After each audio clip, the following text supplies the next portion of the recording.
जी नमस्कार, स्वागत है आप सभी का हमारे चैनल सीटेट अधिगम में। दोस्तों, इस वीडियो में हम लोग बात करने वाले हैं कि अभी कुछ देर पहले पटना हाई कोर्ट का एक जजमेंट आया जिसमें ये बातें की गई है कि शिक्षक बहाली पे लगी स्टे। जी हाँ, आप सोशल मीडिया के तमाम प्लेटफॉर्म पे इस बात को देख रहे होंगे कि जो है शिक्षक बहाली पे स्टे लग गया। अब अभ्यर्थी इतना ही सुनते यह सोचने को मजबूर हो जा रहे हैं कि जा बहाली तो अब रुक गई, पता नहीं कब होगा नहीं होगा। तो ऐसे में अभ्यर्थी थोड़ा चिंतित हो रहे हैं। एक दो फ़ोन कॉल्स भी आया कि आप अभी तक कुछ नहीं कहे, इस पर आपने वीडियो नहीं बनाया।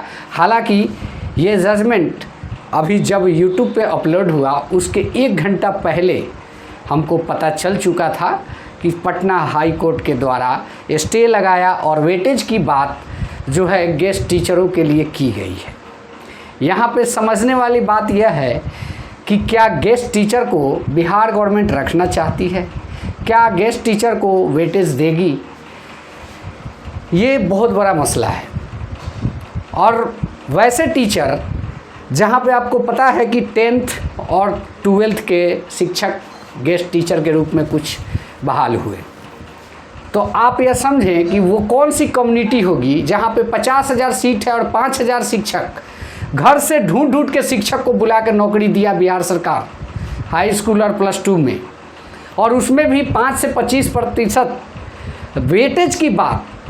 आप यह समझें न्यायालय भी एक ऐसा जजमेंट दिया, क्या उसको एक बार भी यह नहीं सोचना था कि ये शिक्षक कैसे होंगे जहाँ पे सीटों से कम शिक्षक उम्मीदवार हैं, वहाँ पे वेटेज चाहिए। इसका मतलब आप समझ रहे हैं, कोई भी क्वालिटी नहीं है उन शिक्षकों में।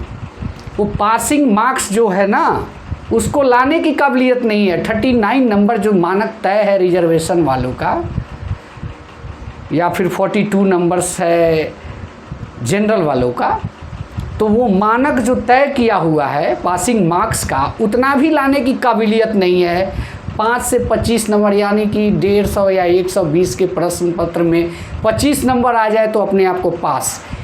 इसका मतलब क्या हुआ? तो पहले नंबर तो अगर रेस्टिकेट कर देना चाहिए, अगर ऐसे शिक्षक है तो रेस्टिकेट कर देना चाहिए। उनमें कोई काबिलियत नहीं है कि शिक्षक का लाएँ, क्योंकि लाना ही है 45 नंबर और उसके बाद 25 नंबर का वेटेज चाहिए। आप सीधी बात आप यह समझें कि 55,000 सीटें आती है, सीटें हैं और उम्मीदवार है 5,000, तो वहाँ पे तो ऐसे ही जो मानक तय कर रहा था उसकी नौकरी हुई है हाई स्कूल और +2 में।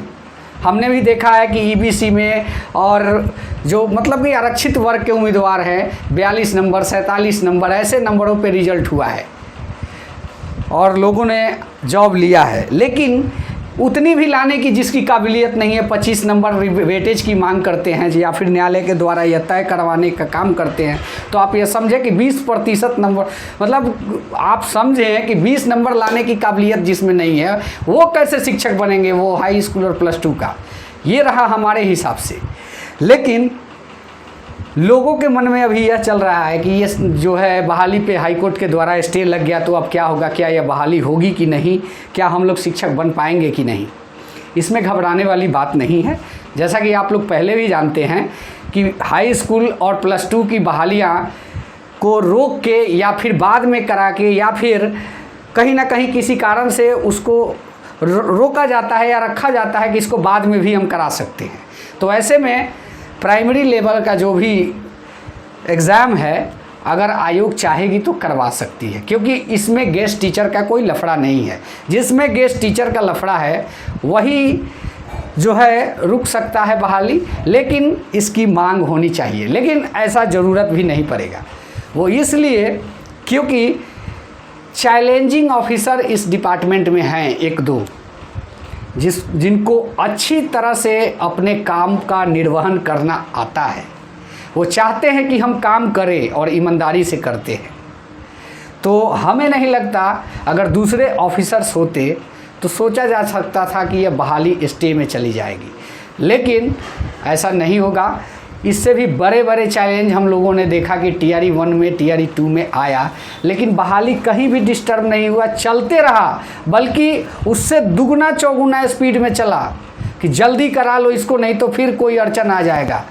तो ऐसे में आप लोग निश्चिंत रहें, यह बहाली हो के ही रहेगी, टीआरई ज़रूर होगी। हाँ, ये है कि अभी आप लोगों ने सुना है कि 20 तारीख, तो हो सकता है कि 25 तारीख, इतना ही हो सकता है, इससे ज़्यादा नहीं हो सकता है। ये बहाली अगर 20 को नहीं होती तो जून लास्ट या जुलाई फर्स्ट वीक तक बाकी भी नहीं रहेगी, चाहे कैसा भी कोई चैलेंज आए। चीज़ों पे सोचा जाए और देखा जाए तो ये लगता है कि जो भी स्टे का मामला आया है, इससे ये बहाली फ़र्क पड़ने वाली नहीं है, क्योंकि जो अभ्यर्थी तैयारी कर रहे हैं 6 to 8, 1 to 5, वो अभ्यर्थी लगातार हमसे संपर्क में रहते हैं, by phone by social media, दोनों तरह से हमारे साथ कांटेक्ट में रहते हैं। और यह उनके अंदर यह भय आ गया था कि बहाली स्टे हो गया, अब क्या करना, पढ़ाई वैसे भी गर्मी बहुत पड़ रहा है, छोड़ देते हैं। लेकिन हमारी आप सभी से गुजारिश होगी कि आप लोग इससे डाइवर्ट मत होइए, डाइवर्ट होने की आवश्यकता नहीं है, क्योंकि ये गेस्ट टीचर की बहाली 6 to 8 और 1 to 5 में नहीं होती है। ये बहाली जो होती है, जो है हायर सेकेंडरी और सेकेंडरी में होती है। तो कहीं ना कहीं इससे आप लोगों को डाइवर्ट नहीं होना है, तैयारी को चलते रहने दीजिए। कोर्ट का मामला है, 10 से 20 दिन के भीतर क्लियर हो जाएगा, क्योंकि नेक्स्ट डेट 20 दिन के पहले ही हो जाएगा। और रही बात कि शिक्षा विभाग के जो अधिकारी हैं, माननीय महोदय, जिनका नाम आप लोग अच्छी तरह जानते हैं, तो उनका जो कार्य है वो ऐसे चैलेंज को एक्सेप्ट करना जानते हैं। वो जानते हैं कि किस प्रकार से ऐसे ऐसी चीज़ों को हैंडल किया जाता है, टैकल किया जाता है। आप लोग ये समझें कि अपने जिद के आगे किसी की नहीं सुनते। एक बार उनके सेंटिमेंट में ये लग जाना चाहिए कि ये मेरा व्यक्तिगत डिपार्टमेंट का मामला है और मैं इसमें अपने मन मुताबिक निर्णय लेके रहूँगा, तो वो लेके रहेंगे। तो इससे घबराने वाली बात नहीं है। बहरहाल एक बात और है कि गेस्ट टीचर को बिहार सरकार जो है पूरा सेवा मुक्त करना चाहती है। अब कहीं भी ये जाएं, कुछ भी करें, वो वेटेज नहीं देगी, बल्कि उसके पास और भी बहुत सारी चीज़ें हैं। वो जो बहाली कर रही है उसमें यह ज़रूर बता देगी कि हमारे पास शिक्षक मिल रहे हैं और हम इस बहाली से भी इतने शिक्षक निकालने वाले हैं। कहीं ना कहीं हमको इस चीज़ की आवश्यकता अब नहीं है, हम इनको सेवा मुक्त कर रहे हैं, क्योंकि ऑलरेडी उनके गाइडलाइन में ये चीज़ है कि इतने दिनों तक आपकी सेवा रहेगी और इतने दिनों बाद हम आपको विरमित कर सकते हैं। तो कहीं ना कहीं इस आदेश का कोई खास फर्क पड़ने वाला शिक्षक बहाली पे नहीं है। लोगों को इससे डरना नहीं है, डरना भी नहीं चाहिए, क्योंकि इससे गवर्नमेंट किस तरह निपटना है वो जानती है। हाँ, दोबारा मैं एक बात और आप लोग को बता देना चाहता हूँ कि कुछ चीज़ें इस परीक्षा में चेंजिंग रहेगी। जैसे आप लोगों ने देखा कि पिछली बार कौन सा पोर्शन टेकअप नहीं किया है एग्ज़ाम में, प्रश्न पत्र में, वो प्रश्न पत्र में इस बार टेकअप करेगा। यानी कि जो एनसीईआरटी एससीईआरटी में वर्ल्ड हिस्ट्री भी पढ़ना है, अभी वर्ल्ड हिस्ट्री का एक भी क्वेश्चन नहीं दे रहा है, उसको ज़रूर देखिएगा। कम से कम नाजीवाद फासीवाद तो ज़रूर, क्योंकि वहाँ से 1-2 प्रश्न उठ सकते हैं, ऐसा मेरा अनुमान है। पिछली बार 8-9 का मैथ उठाया था, हो सकता है इस बार 10-11 तक चला जाए, क्योंकि 11 का एक ही मैथ लगातार उठा रहा है, 2 मैथ नहीं उठा रहा है। तो कहीं ना कहीं इस बार थोड़ा सा एनसीईआरटी एससीईआरटी पढ़ने में आपको 9-10 लेवल तक पढ़ना होगा ईमानदारी पूर्वक।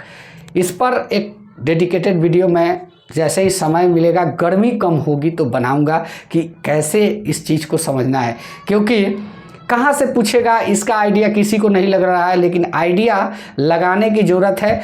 हो सकता है कि अगले वीडियो में मैं आपको बताऊं वो बातें, तो आपको भी थोड़ा बहुत भरोसा हो कि नहीं ऐसा हो सकता है। तो मिलते हैं नेक्स्ट वीडियो में। धन्यवाद, जय हिंद, वंदे मातरम।